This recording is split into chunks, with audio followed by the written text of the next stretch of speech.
Welcome back to the Wellness Abundance Podcast. I'm so excited to have my guest here, Isabella. She is a mindset coach, and we met at a local wellness event in Oak Park. So, welcome, Isabella. I'm so excited to have you.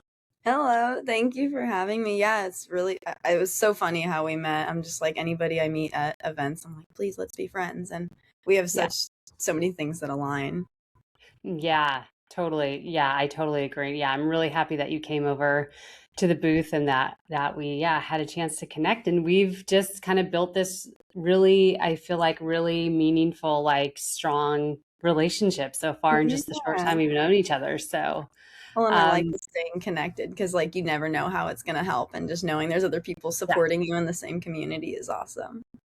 Yeah, absolutely. Totally agree with you on that. So, cool. Well, let's start by, why don't you just tell us a little bit about like who you are, what you do, how you got into being a mindset coach, whatever you want to share with us. Yeah. So ironically, well, I'm a mindset coach now. I've been doing it for, I want to say like 2 to 3-ish years now, more consistently. And it started because I had testing and confidence anxiety. And in high school, I was like, I studied, I did everything I could, and I got a test result. And I'm like, this isn't showing the work that I put in. And like, I remember specifically the only thing that like helped me realize I wasn't the problem was like when I went to my mom asking about it, I was like, there's something wrong. Like I put in the work, I'm doing it, and it's not reflecting like what it should be. And so that was the only difference in what I think really helped me not just like feel stuck and hermit with it. I was kind of like, what do I need to do to fix it? You know, like there's something that's not working right. And so I got a coach, and then like 4 sessions later, did a lot of breakthroughs and realized kind of where all of the testing anxiety came from.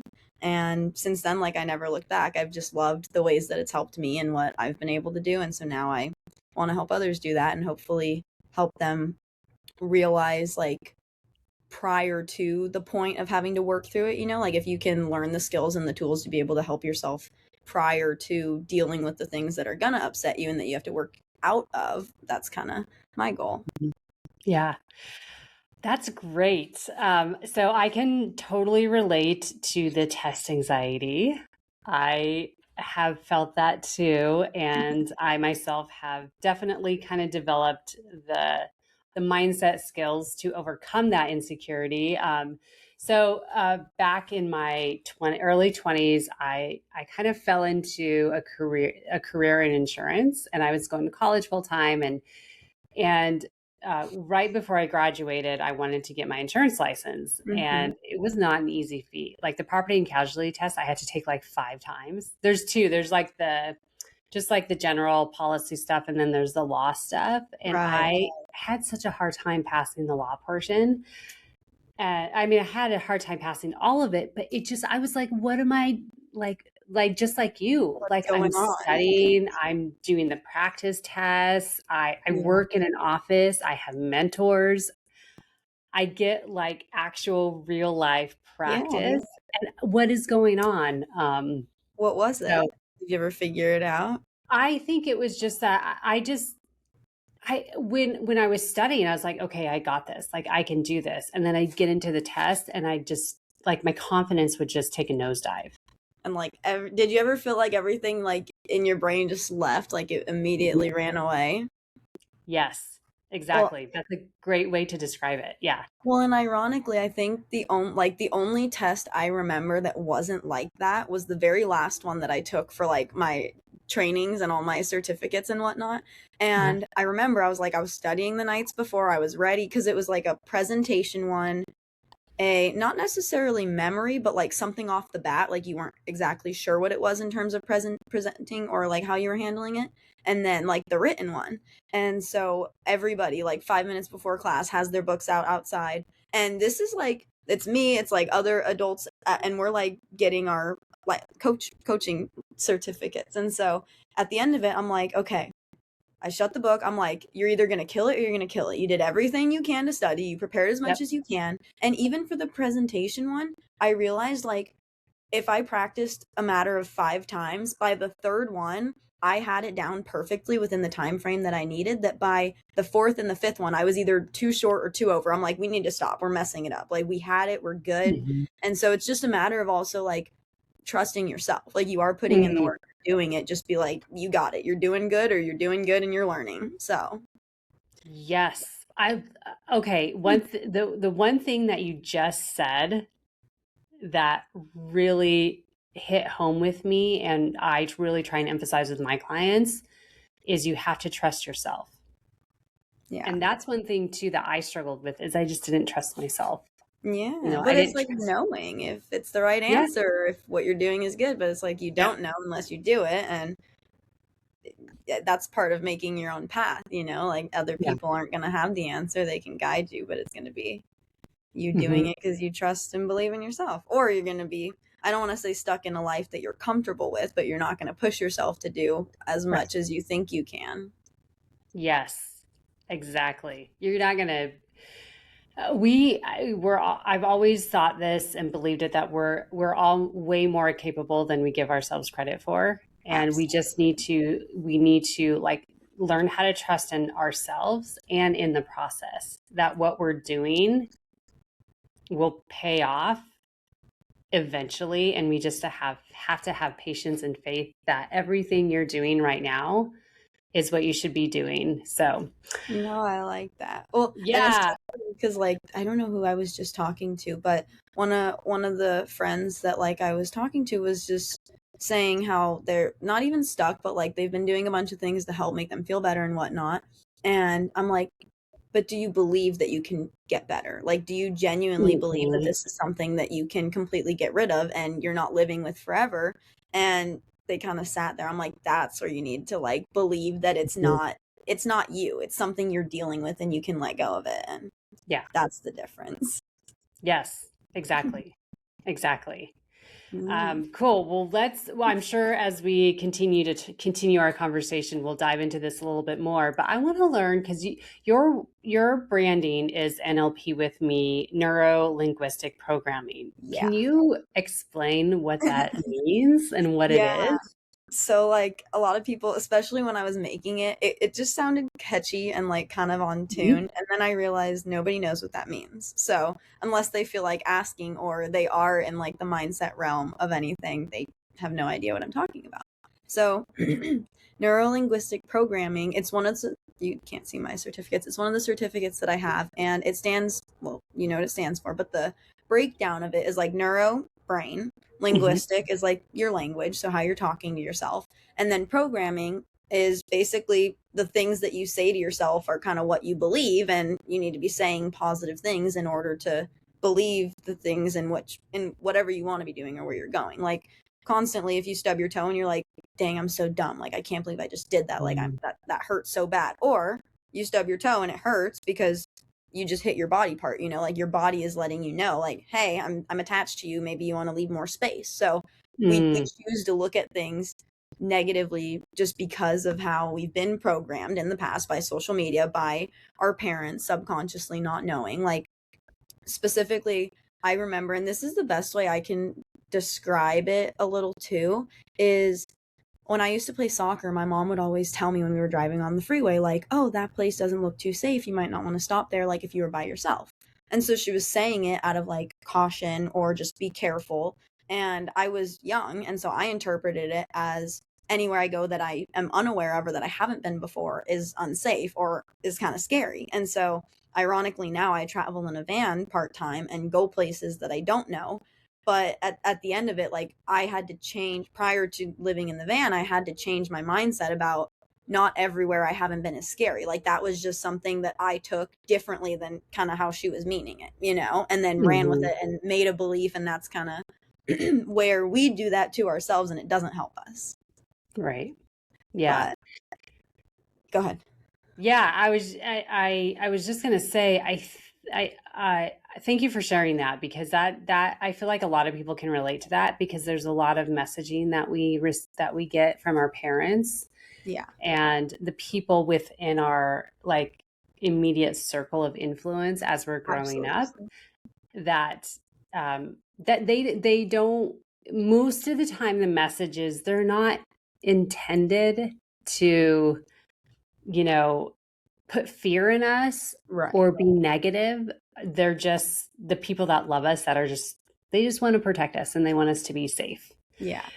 But it's funny because ironically, the way that they say it is more of the time, not always, but like more of the time out of fear. So it's like, don't Yeah. do this because I don't, versus like stay out or stay on the sidewalk because it keeps you safe. You know what I mean? Right. Like that's Yeah. kind of where, like, and then with kids, like the example of that is like if you tell someone like not to spill the milk, the picture they're making in their head Yeah. is not spilling the milk, but still they're seeing the milk spill, you know? So then they do it, and then the parents like, why'd you do that? I told you to not do that. But then that's the picture they saw versus saying, hey, be careful, make sure all of our drinks stay on the side or stay in their cups, you know? So it's ironic how the parents are actually subconsciously creating the behaviors that Yeah. they don't want just in their language. Mm-hmm.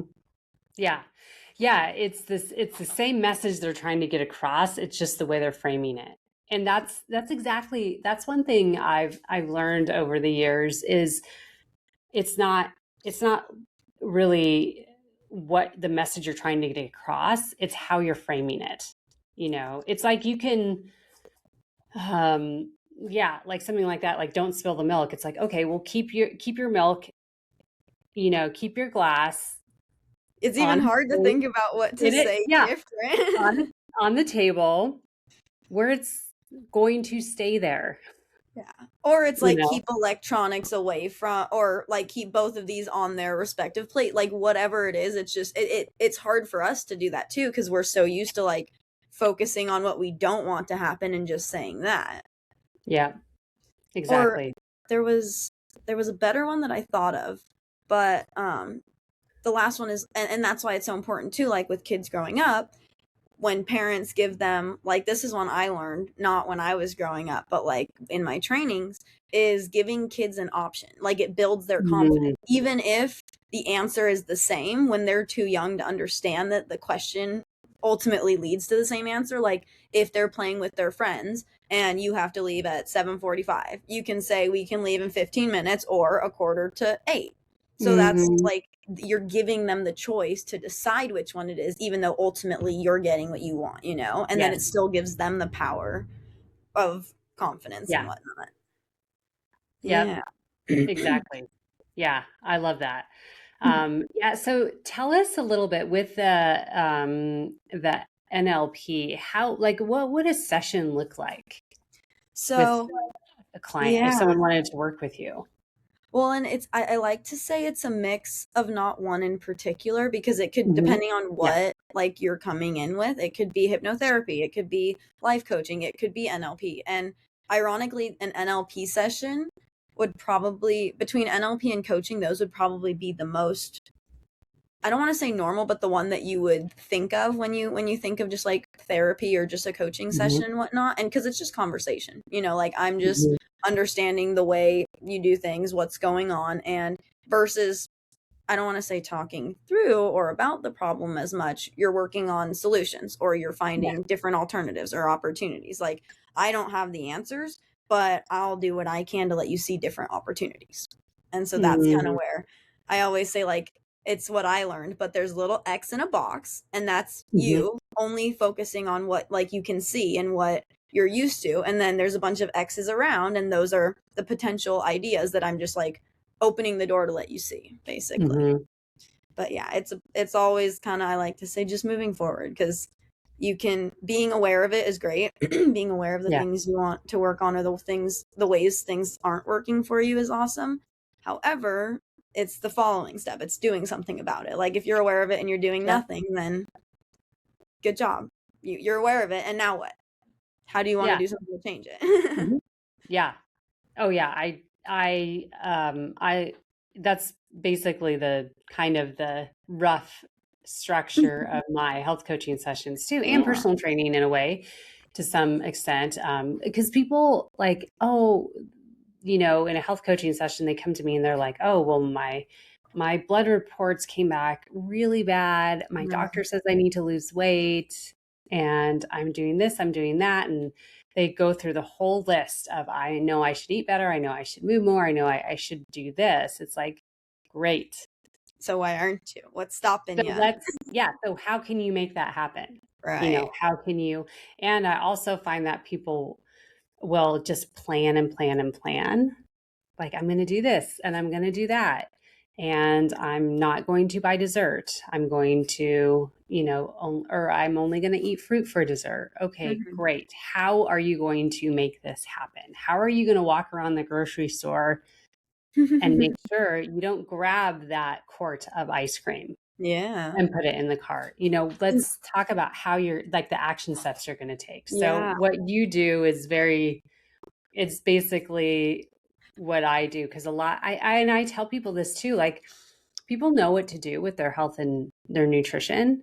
Like, they know to eat mostly whole foods and not a lot of processed foods. They know that. We all know that. It's just the how. And that's where I feel like, you know, like, we all know we could benefit from talking nicer to ourselves. We all know that. But it's Who different. believes it'll work? Who will actually do it? We'll Right. actually do it. And that's where I feel like what you do specifically as a mindset coach is incredibly valuable, because you're the one who really who challenges them To and love themselves, kind to of. love themselves, and to just, and to take action. Yeah. So, yeah. And I think it's Oh, ironic go because ahead. one of my friends says that too. She's like, I love talking to you because you're gonna be like so forward and so like Yeah. truthful and straight about it. And she's like, it's not in a rude way, but it's Mhm. definitely like brutally honest. Like I'm like Right. if you're capable of it, if I know you, if I know the potential and what you're working towards or what you want to be doing, I'm like I'm not saying I'm going to let you settle for not doing more, but like we both know that you can do it. So like why Right. why would I not be supporting you or giving you the belief in yourself? Like I'll never forget and this is kind of what showed me too is I had a dirt bike. I have a dirt bike. Hmm. The very first time after my relationship, I had never started it on my own and never like taken it out on my own. And so I was Mm. terrified. Like I went to my first van event and I was like, there's going to be people there. Someone's going to be able to help me unload it. Like it's fine. There was, it works out. I was telling myself what needed to Yeah. happen. And then I just always told myself there would be people at the events to help me. And then a friend that I made at one of my first events was like, oh my gosh, that's so cool. Like I would let people ride it. My only rule is if you break it, you buy it. But she was riding it. And so next event, she has her own dirt bike and she has a bigger bust than me. She's a Mm. taller person and she has a bigger bike. And so I'm like, and then I watched her load it and unload it. And I'm like if she can do that, I can do that. Yeah. And then I brought it up to her in conversation one time, and she never even thought that I couldn't load or unload it. So I made a comment about it. She goes, You've never done that? Like, you can do that. Like, it's easy. Like 1,000%." And I'm like, wow, like someone else believes in me 100% without me even doing it and just knows. And then I was like, yeah, why don't I do that? Like, versus just thinking that I can't and not believing in myself. I'm like, why don't I believe in myself to try it? And if it doesn't work, I'll figure it out. So I set my tripod up and it took me like 10 minutes. And I was like, wow, okay. So you're just hurting yourself by doing that, by not believing that you can. Yeah. Yeah. Yeah. And I think also the fact that you were, like, real with yourself and direct with yourself, when you basically just told yourself, like, hey, I'm like, okay, you were the one that was saying you can do it, when the yeah. reality was you just did it. And I never showed myself that I couldn't. That's the problem too. Is like we create Mm, these beliefs about right. what we can and can't do without showing ourselves whether we can or not, just because we're scared, just because we've never done it before usually, or whatever the case is. I'm like, now I gave myself the confidence to know I could ride my dirt bike wherever I want. Even if I pop a tire and can't change that on my own, like I can put it back in my van and drive it to somewhere that can't. So Hmm. it's just like when you do believe in yourself, or when you show yourself that you can and then you keep doing it, you're like, I'm pretty unstoppable. It feels good. Yes. And to be able to do that and not be like ashamed of it. Yes. Exactly. Yeah. Actually, Not it was so cocky, confident. confident. Yes. You're not cocky, you're confident. Yes, absolutely. And one thought that popped into my head when you were sharing that story about your dirt bike, I thought, you know what? It's so like, why don't we just transfer the belief from one area of our life to the other area? And Mm. that's something that I've learned a lot the hard way over the years is, okay, I did this over here and I haven't done this yet, but who's to say I can't? I've never done it Yeah, before, so I don't know. I've never tried it. I've never absolutely. taken the steps to actually do it. Um, Well, and I think on along the lines of that, not even like more so the point, but it's like you have a strategy that works for you in another area of life. Like you have a yeah. success pattern. So like if you know it works in that area, why not take it and apply it to an area you're uncertain Mhm. about or don't know? That's one of the things I was just talking to my clients about. I'm like, you have a way that works for you, a way that makes you feel good. I'm like, when you come across new things, put that strategy right there. I'm like, implement Yep. it, and then when you need to change it, you change it. Yep. That's excellent. Exactly. Exactly. Yeah. Yeah. It It took is. me yeah. You're a lot younger than me, and so I'm Yeah. excited that you are learning this at this um in this season of your life, Mhm. because I feel like you're just gonna keep soaring from here. Well, and I appreciate that so much, and I want to share too because it's so ironic. The back end of that is like I'm I'm gonna be 24 next month, and I've probably been doing this or like just like in the coaching field for maybe like I said 2 to 3 years now, probably Mhm. entirely 4 from when I first started like even figuring out what this stuff was. But even then, like there were so many people, same thing that said that. And I'm like, it feels great. Like, people appreciating or like just showing gratitude to the fact that like they're not judging me. We're all learning this at whatever point in our Mhm. life that we are. Yeah. And yes, I know and I appreciate that I am at such a young age when I went through my struggle to figure this stuff out. But like the opposite of Yeah. that is I'm like, oh my gosh, what if I don't make it so big when I'm so young and then I'm like 50 and all these people that said I was going to do something with it. Mm. So I don't discredit any of the people that have complimented me for that, Yeah. but it's so funny how like that is something so nice Yeah. and here I am, just like oh god, what if in 30 years they're like, well dang, she didn't do anything with it. So it's not going to happen, but yeah, Yeah. I it's feel like funny. there's always going to be some form of negative self-talk that we're going to have to, Absolutely. challenge in our mind. Like, no, this is not true. Like, this is Right. not a fact, Yeah. you But I know? think I think it just goes to show like even people that are Yeah. like I don't want to say just successful, but people that have worked through things or that have made it to the oh, that's what it was too. And when you said just trusting yourself, I'm like people that have gone through something not necessarily believing they were getting to the other side, just like working through it and whatnot. Like those are the people that know you gotta go through the process Hmm. whether or not you believe it. And so I wanted to bring that up because I Yeah. totally forgot it, but I really like Hmm. that. Yeah, But yeah, go ahead. exactly. Yeah.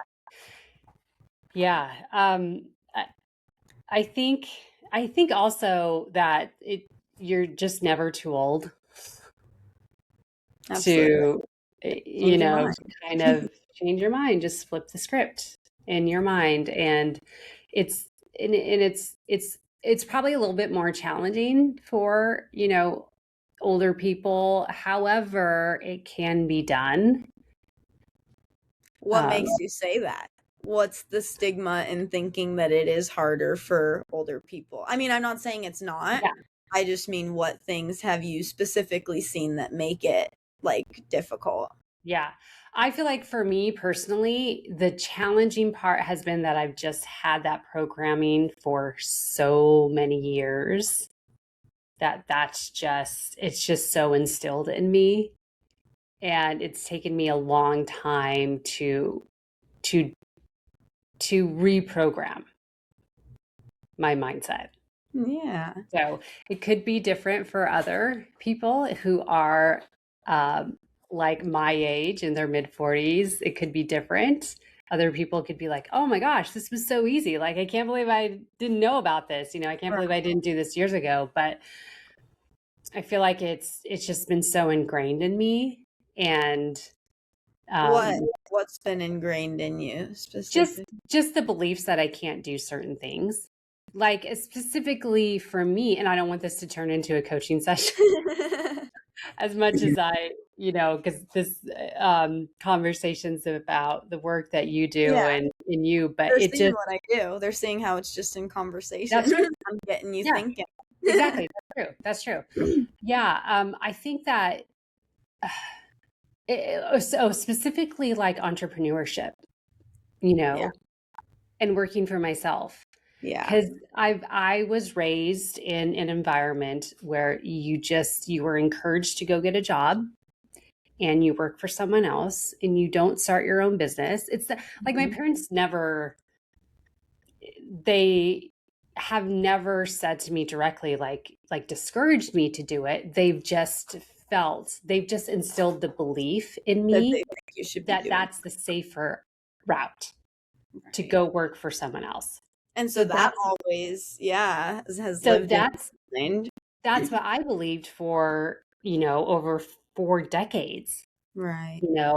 and I'd kind of dip my toes in a little bit to entrepreneurship and then go back to working for someone else and just kind of and flip flop because Yeah. I wasn't quite able to get to the other side of that belief that yes. Well, and ironically, that's I not ironically, but I think it's interesting because we do hold a lot of weight to like what our parents teach us, Yeah. believe about us, and like they've seen us grow up our entire lives, like they they don't know better than us what we should be doing, but they obviously have an idea of like when they're holding their little Mhm. girl what they want that girl to turn out to be like, or Mhm. whatnot. But at the end of the day, like it is their job to just love you and support whatever it is you do. And so prior there was something else I wanted to bring up on what you were saying, but the one thing that I wanted to like point out as to basically kind of what I do it with coaching it as well is you just depict the situation even more. Like you know how it made you feel. You probably know generically the situations and stuff, but you might Mhm. never have thought more specifically or dove into the specific areas that I'm kind of asking or pulling that area Mhm. out of. So that's all it is. Like I'll never Yeah. forget I was sitting at my sister's graduation and my eyes twitching. Like that's one for me. Like my eye will Mm. twitch when I get anxious or overwhelmed. And I don't know why though. Like I know I'm feeling some type of way and I'm like, okay, like what's going on? Like this isn't something's going on. And I literally was pulling questions out of left field. And I was like, who am I here with? What am I watching? Like, do I think there's Mm. going to be like a shooting or a bomb or something? Like, literally anything. Cause I'm like, I'm freaking out for something. And it was the question of like, what am I here to watch? And I was going to be watching my sister graduate. So I got a drive through graduation, which when I was kind of putting this Mhm. together in my brain, I'm like, okay, so I'm going to watch her do what I didn't get to do. And not that like I was mad about it, but I'm like, she's done. I didn't get to see her graduate the first time because this was her like master's, I think, the extra. Okay. Yeah. And so, just like with that, realizing like she was gonna flip the cap, she was gonna throw it, I was gonna hear her name announced, I was like, okay. And then like my body relaxed, just being able to make the connection of why like it was Yeah. bothering me. And so, yeah, it's just I don't even know if that specifically is a technique, but just ask yourself weird questions. Like if you're Mhm. not feeling normal or okay, like your body talks to you, like Yeah. that's part of the NLP thing is just understanding it, responding it, respecting it, and then you'll feel better. Yeah. Yeah. And thank you for bringing that up and for sharing that story because that's actually something that I've been doing the last specifically, well, for the last several years, kind of like for specific situations, especially like specific situations that really bring up a lot of anxiety in me, like what's happening right now. And Yeah. sometimes it doesn't, like I ask myself these questions and it doesn't come to me right away.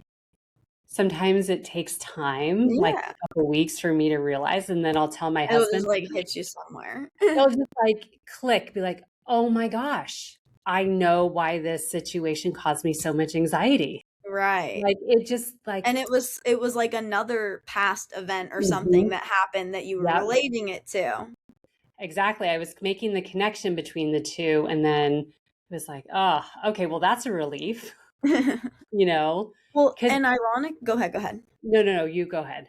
Well, and I was gonna say, fortunately, I don't think in your case yours was like an outburst or a reaction, but like I'll share like a story of I don't want Mhm, to say triggered, but when it like set off a memory of sorts, and I like reacted how I wasn't proud of, but like we have the opportunity to come back and do it again, like just because it was my mhm, reaction to something that triggered me and or brought up mhm, something in a way doesn't mean it's their fault. Like it's my fault that it's my trigger. They have no idea. So like what am I yes, going to do to let them know? Or I always say people are nice enough to work with your triggers, but you don't get to expect them to like do that. That is their right, choice if they are willing to work with the things that you already like have challenges with or need to work through, but it's not their job. Like it's your job to be able to express that or to be able to work through it to move on to the next people that you want to have in your life. And that might be sound mm, really harsh, but like after doing the coaching and stuff that I do, it's true. Like you're not the cause of someone else's react or emotions or reactions if you're doing what you can to express it in the way that you mean. Like they're choosing to feel that way, unfortunately. yeah. And that sounds really bad sometimes. Well, I feel like it doesn't, to me, it may, like, on the surface sound bad, but deep down, it's the truth. I interviewed, uh, a local therapist, Amanda Prince, recently, and she shared something from Carl Sagan that says facts are that he said facts are friendly. And that really stuck with me, after we finished that interview, because it just was like, it's like you just have to be direct. Like, these are the facts. This thing triggered me, and it has nothing to do with the other person, or even vice versa. Because sometimes Right. there's situations where someone else is upset with something you did, or I'll just use me an example, something I did, and I'm Right. like, I didn't mean it in the way that they took it. And then I'm hard on myself because I'm like, oh my gosh, I upset this other person. I didn't Right. mean to. I feel so bad. But then the reality is, it wasn't intentional. I wasn't being vindictive or mean. That wasn't it at all. It Right. was, I was just being myself, and they got triggered by it. And they can share that with you. Like if they interpreted it in a wrong way, that's on Yeah, like you don't know that they're interpreting it in a different way than how you meant right. it. So like that's again not your fault unless they choose to let you know. Like if I take something the wrong way, I'll be like, "Hang on, is this how you meant that?" Cuz like if you Yeah, did, I'm going to be a little upset. But like if not, that's yeah, fine. I just wanted to make sure. yeah. But And there it's was also, oh, I was just going to say, and also how that other person handles it. If they don't handle it in, let's just say, like, a respectful way, to me, that's something that is like, that's on them. Because right. if I have an issue with someone, I will just confront them and be like, hey, I kind of, like you said, took it this way. Did I take it the wrong way? Right. Sometimes, though, people can come at it aggressively. Yeah. And Yeah. that's where I've learned over the many years. I worked in, a couple toxic work environments where the person I was working for would be aggressive because he would take things the wrong way. And it really just stuck with me, where I was And like, he oh my didn't God, care to understand how you meant it though. He just took exactly. He didn't care. He didn't ask. He just lashed out. right. And ever since then, when someone does that, it Triggers. it triggers something in me, like, oh my gosh. You're gonna get exactly yelled at the same way that you did by him. Yeah, exactly. And then I have to, like, calm myself and just be like, Yeah. this is not about me. This is about them. Yeah. Well, And it's because I'm just traumatized from, yeah. you Well, and know, we don't shake it off like animals. Like we don't let it go as yeah. easily. Like specifically one of the things that I am dealing with is like I've seen my dog get in a couple not dog fights, but like there's been off leash dogs that come after us. Like I've gotten a black Mhm. eye from picking him up because I was scared he was going to get hurt one time. And then just even like in the van community, when I went on my first van event, he was off leash. He could meet any dog. Like he was so Mhm. social, and he still is. But because of what I've seen, it anytime like there's a dog off leash, anytime there's a dog on leash, if it's off leash, I'm like, oh my god, we need to walk the other way. Like I hope it doesn't run up and attack us. Terrible mindset, terrible. And then when it's on leash, it's oh my gosh, I hope it doesn't bark or run at us because Finch will bark or lunge or whatever. And I'm like, I know that I'm the problem in the nicest way possible to say it, because a different time, like I had my mom go walk up to a dog. I was like so far away, does fine. Like I'm very aware that I'm the one creating the emotions for him. Mhm. And I'm watching videos, I'm doing what I can. And so I think it's really ironic because this is something where it's not affecting me in the sense of it's hurting me in any way, but it's affecting him. And that's the part that's Mhm. hurting me, is because I know he's so capable of it. And I'm like, I know that I'm the reason he's not able to. And so that's where I'm like, okay, figure this out so that you can do that for him. And I just, same thing. Like, it's ironic because I know like what I need to do to work on it to an extent. Like, I went and I'll sit at a Starbucks and I'll let him socialize or just sit there and be around Mhm. other animals and not meet them. We'll start at square one again. But then back in the neighborhood, I'm like, still every time dogs come up, Mhm. I can't change the fact that when I see one running at us, I think it could be an attack. And that's what I need to have him neutral enough to where I can handle the other dog. So Yeah. it's just things that we work on. But again, I'm aware of it and I'm doing stuff for it. So as long as I keep doing that, at some point it's going to get better. Yeah. But that's a trigger response because of all the things that have happened. Yeah. Like no dog now has given me a reason to think they're going to Mhm. hurt him. That's the Mhm. difference, is like we go up and the leashes kind of get intertwined and I'm like, oh my god, what if something happens and we can't get him out? And then he reacts. Like it's once my brain goes into, oh my gosh, blah blah blah, that it sets him off. And so I'm like, okay, let's go, Isabella, let's do something. Yeah. But yeah. Yeah, I know. It's interesting how we this is one reason why I'm so fascinated with psychology and neurology, like how the brain works too, because and which is one of the big reasons why I love doing what I do as a health and fitness coach, specifically a health coach, because the board certification, it's a lot of psychology training. Yeah. But it's just so I feel like if more people did work like with therapists and with mindset coaches like yourself, we would live in a completely different world. A lot. I don't even want to say like more peace and happiness, but like honestly, yeah. I think part of it is Mhm. like people are so stuck in their own perspectives and set on their Mhm. ways. I'm like, babe, everybody grew up with a different world. If you're not willing to see that, like you're just making your Yeah, own life harder. And yeah. I was talking to someone who said something along the lines of like they said it one way, I understood it, and then I gave them an alternative way or a different way why Mhm. someone might do it that way, and they're like, no, I just don't see it. And I'm like, because you grew up one way. I'm like, they Yeah. didn't grow up with half the resources you it was something as simple as like, how does someone not know how to start a fire? I'm like, what if they had a dad that always started a fire? What if they lived inside an apartment and didn't Yep. have a fireplace? I'm like, there are so many ways that someone wouldn't know how to do that, and the fact that you're just not willing to open your mind to it is gonna it's going to hurt them in the long run, not being able to be friends with people that are open-minded or not similar-minded to them. And then it's hurting the other people who they're taking it out on, making them think that like they're dumb because they don't know it. So yeah. And then there was actually one story, the triggering one, because I said that I was gonna mention it, Oh, yeah, but yeah. the example of where we have the choice to do something different is like, I Mm. was in a almost 5-year relationship, and we used to go to Six Flags, and that was just like a thing that we did. I used to go for camp.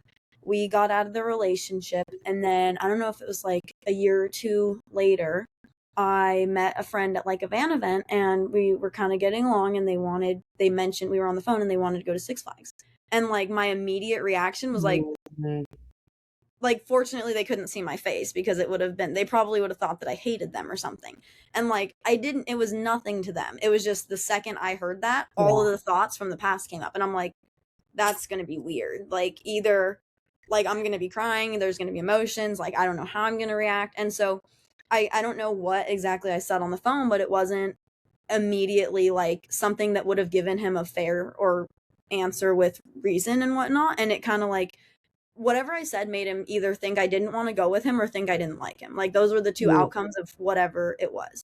And then after we got off the phone, I ended up like texting him or coming back around and saying, hey, like, I don't want you to think it had anything to do with you. I haven't been there since I was in my last relationship, and it kind of just brought up those memories. But again, like it had nothing to do with you. I just wanted to let you know so you didn't think that it was something to you. It just brought up emotions. And so he was like totally fine with it. And so that showed me, I'm like, we have the right to react however we want.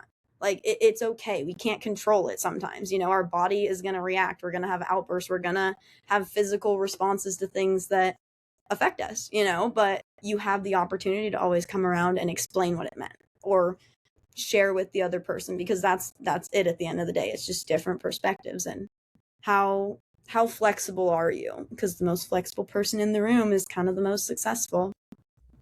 Yes, I'm glad that you brought that up. And because really, I like to talk a lot about, like, when I'm working with clients and just in general, in my program, is the difference between a growth mindset and a fixed mindset. And being flexible is the best way to describe a growth mindset. Like learning how to be nimble, being willing to understand other people and where they're coming from, and not just being like myopic and like, this is it. This is how I feel.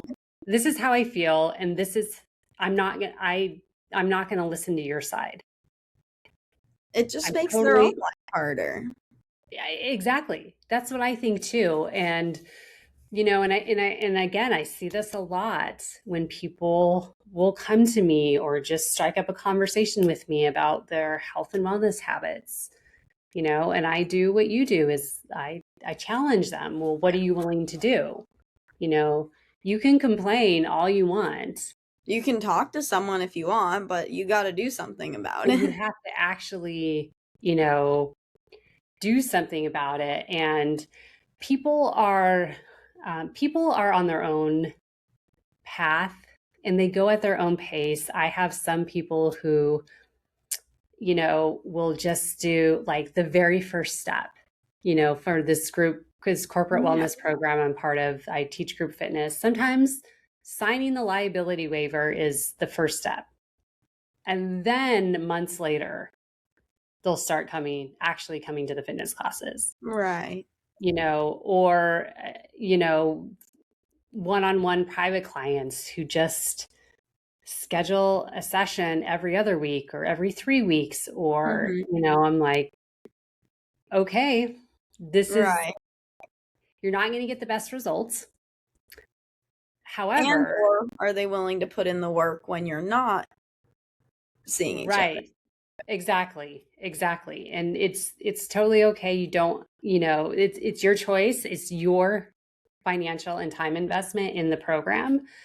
So you get to choose how you use it. And I will support you no matter how slow you want to go or how fast you want to go. But just be mindful that, you know, don't expect a lot of success. Right. And don't just talk and don't complain about it.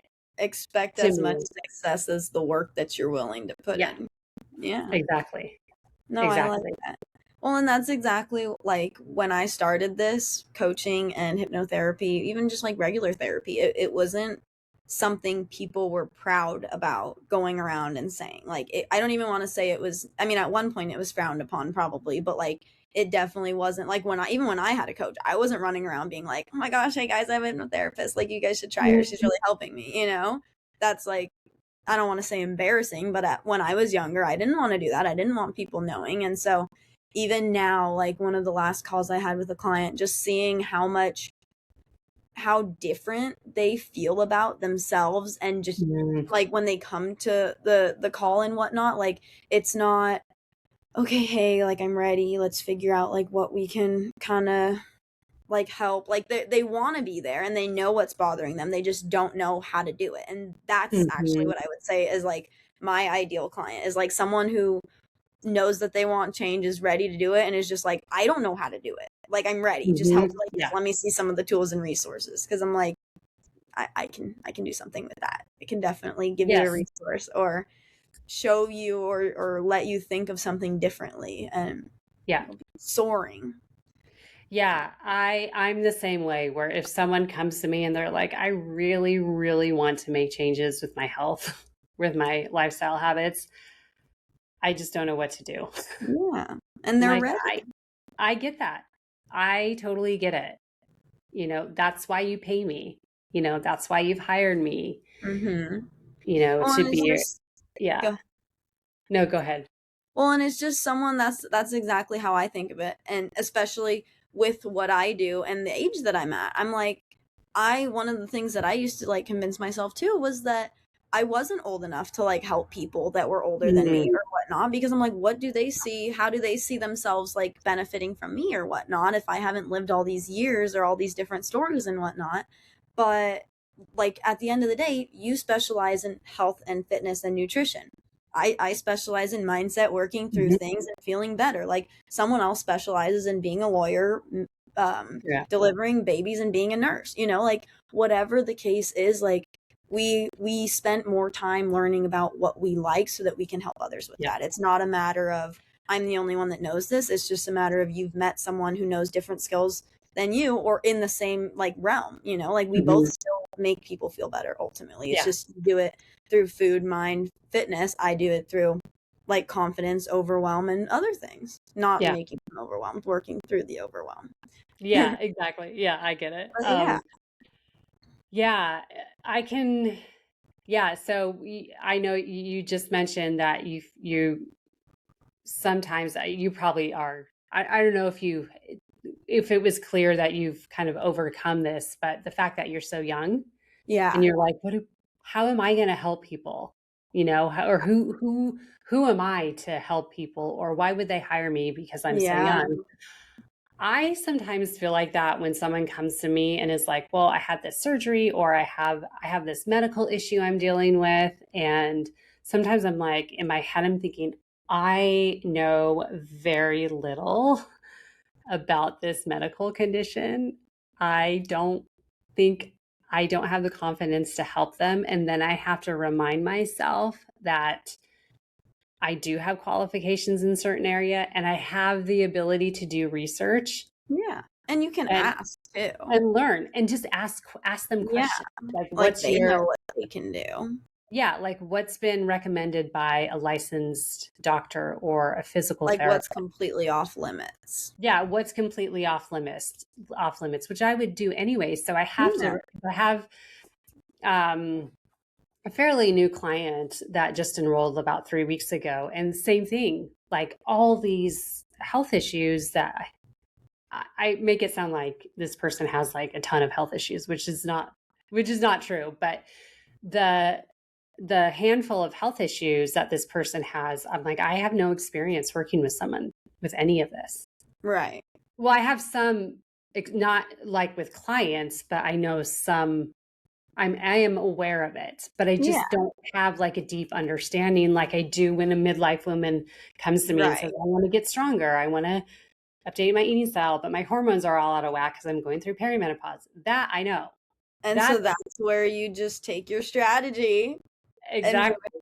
because you Yep. know And you know that you know it in another area, and you know that you have the yep. resources for it. You just have, and that I get that too, because it's like we haven't Yeah. done that specific thing or dealt with that, so we're like, well, can I really help you? Of course we can, but like Yeah. it's just knowing that you're going to help in a way that maybe you not even don't understand, but exactly that, like when you're telling me that like you realized something or became aware of something because of something I said, I don't know what part of it was like connecting with you until you Yeah. said it, but just like that. Yeah. Yep. Yeah. Exactly. So, um, cool. Well, I want to kind of like shift gears a little bit because I know we're kind of coming up on time here. So I want to learn more about your books. Tell us Oh, about the okay. books you've written. Okay. I'm like, where's the bag that's closest that has them? Did you see panic mode?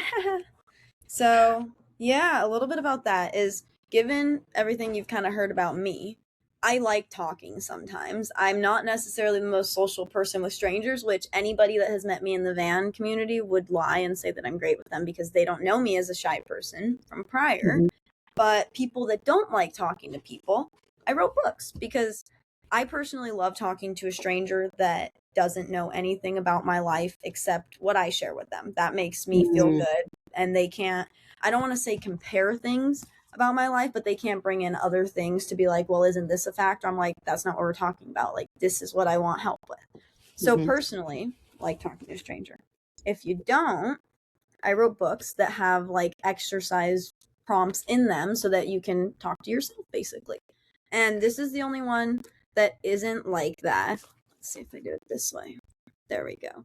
It's called Inner Revolution and Embracing Change to Achieve Greatness. If you saw, no, it's okay. Down here, there's Cool.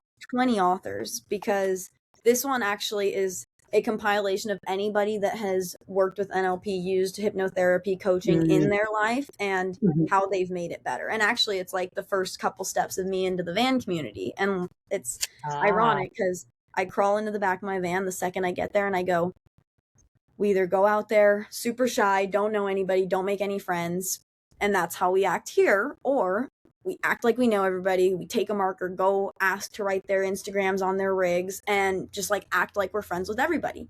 And I did the latter, and that's why like nobody would believe that I didn't know anybody because I decided in that moment like I could be whoever I wanted. If I never see these people again, who's going to be mad about it? Who's going to yell at me about it or say like you're not you, you know? So that's something I think traveling in a van taught me a lot about is like you can up and leave mhm. whenever. You don't see the Yeah. people that you go to high school with or college with ever again unless you want to. So embarrassing yourself is kind of a good thing because it just makes you more comfortable doing things when you get older. And then the second one is Book of Cues, which is just a quote book. And so every 10th quote, and I'll read you my favorite one, which I don't even Okay. read in the book, but it's by Wayne Dyer. And it Mm, goes, when you change the way you look at things, the things you look at change. And I'll say it again because I always read it twice. When you change the way you look at things, the things you look at change. And that's my favorite because it's just perspective. yeah, and I've come across that quote so many times from Wayne Dyer, and I love it too. Like it It's helps me. Like I feel like the universe just kind of throws that into my life, like right when I need it, when I'm struggling with something, when I'm like very myopic, like, we're this just is tunnel nothing going to vision. We're not. change. Yes. Yeah. Where I'm just so focused on this that I'm not like opening like my eyes and asking myself what are the possibilities? What are other Yeah. solutions? So, Well, and ironically, with what you just said too, like I know I love coaching. I love how it's helped me. This is what I want to do. At some point, if that changes, that's fine. But like, this is what I want to do. And so, with figuring out what works, is like I've realized if it's not necessarily the blog or the podcast or posting or whatever it is, like being a coach, making this business successful is what I'm doing. So if that's not working, what else am I doing? What else am I doing? What else yeah. am I doing to make that work? So that's kind of what I like to emphasize too is like if you have a goal, if you want to make that happen, you're going to find a way. Like Edison didn't make a light bulb in one try. He found Yeah. out how not to make it 800 times and then figured it out. So we set our minds and we make it happen. So we can do Yep. it. And actually, the point of this one too is like you kind of just wake up every day, or when you're not, when you wake up on the wrong side of the bed and you flip to a quote, write in it, take a new perspective with you throughout the day. Because we we choose, like we can choose to feel good if we want when we wake up. Mhm. A Yep. lot of people choose to sit in like the sadness, or like my thing I go to is like if someone passed away, like I have zero Mm. grandparents left, and like I lost my family dog a while ago, so like when Hmm. I know that there's lingering feelings or whatever, I'm like, I'll just pick it up and write something. Give me something nice to think about since I know that I'm already in a down mood or whatever. Yeah. And then this one was my first fully like written one by myself, and it's Guide to Healing Inner You. And then I'll find, oh, this is what I wanted. One of the workbook pages. And at the end of each chapter, it's like 3 ways you discipline yourself, 2 ways you don't, but you should. Like brutally honest. You know, nobody else is reading Mhm. this. It's for you to talk to yourself, and Yeah. that's the point of it. Like, just be honest, and if you want to work through it, you're going to. If you don't, you don't need the book. You know, like this is for just wanting to feel better, or wanting to like ask yourself questions that you didn't think that you needed to figure something out. Mhm. Yeah. And then the most recent one, I know I was talking about my almost 5 year relationship, which I Mhm. think is ironic because I've only been in one relationship. So even that imposter syndrome is like, well, how can I write a relationship on books if I've only a book on relationships if I've Yeah. only been in one? And so, but same thing, like you learn a lot. And it Yeah. took me joining, or like I met a coach who wanted me to speak on their women's narcissist like relationships group, and Mm. being on that call I was like, was I in a narcissistic relationship? Like, hang on, I mean, I got out of it and whatnot, but I didn't realize half of the things that were like that. And I was like, whoa, okay. So I'm like, this actually is really handy, and I wasn't even aware of the ways that it kind of was helping me too. um but yeah, so this one, same thing. There's a couple more. It's like each one that I make gets a little more detailed in like Mhm. what they get to fill out. But yeah, like it's just this one specifically, I think I wrote because when I got out of the relationship, or even like in the relationship, I couldn't see what my life looked like outside of it. Like I didn't know, Mhm. I couldn't see the light at the end of the tunnel, and it drove me crazy. But I'm like, that's not an excuse to stay. You know, like you need to find, if you can't figure out what the end of the tunnel looks like, who were you before? Like you weren't with them forever. So what type of person, what things did you like? Who were you before that? What do you still like? And then what of those things can you start doing as you go into your new chapter? Or like, Mhm. what did you like that you, when you were together, that you would still do by yourself? Because yeah, the relationship is over, but it doesn't mean that you didn't learn a bunch of things or you didn't appreciate a bunch of things in it. So yeah, it just helps you kind of let go and move on. Yeah. I think that's great. I probably could have written a relationship book when I was your age, You still because can. I had gotten out of a almost 3 year, mostly toxic relationship. In the beginning, it was good, and then Yeah. it kind of morphed into a not so healthy relationship. But yeah, I felt like that too in my 20s. I was like, oh my gosh, I could totally write, even though that had been the only like serious relationship I Right. had been in until that point. I'm like, oh my God, I could totally write a book for women about like what not to do. Yeah. Well, and even with So, that too, I think the biggest thing I took away is like, yeah, there was a lot of sad and hurt, but like one of the things that I never understood, I mean, unless obviously there was like something completely uncalled for, but I'm like, you love that person. Like, how can you go mhm, from loving them to hating them to talking so poorly about them to never, like, whatever it is? I'm like, don't get me wrong.